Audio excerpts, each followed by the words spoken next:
Paano nga ba mawawala itong mga evil thoughts sa ating isipan, mawawala itong mga evil desires sa ating puso? It's only by living a transformed life. Yung real transformation, mga kapatid, comes only from renewing of your mind. Metanoia, ito po yung totoong repentance, mga kapatid.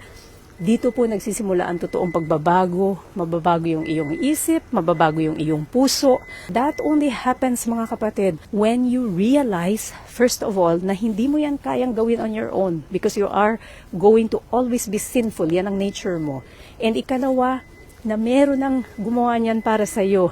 And yan ay free gift. And it's only the Lord Jesus who can help you. From there, mga kapatid, ang banal na espiritu ay mananahan sa iyo. And doon na po magsa-start mabago. Ito na yung sinasabi nating gift of the Spirit. Ayan na, yung dating mainggitin na ikaw. Yung dating ikaw na kung ano-ano yung mga iniisip mong katiwalian. Yung dating ikaw na gusto mo, ikaw ang sarili mong maitaas mo, mawawala po yun. When you start a relationship with the Lord, hindi na po ikaw yung bida. Ang gusto mo siya ang maitaas. Dahil sa totoo lang po, wala ka naman talagang maipagmamalaki. Sa totoo lang po, sabi ko nga po, lahat tayo nagkasala, wala sa ating perfect at never will be. But the Lord Jesus Christ, yun po yung kaya niyang ibigay sa atin. Ano yung totoong pagbabago.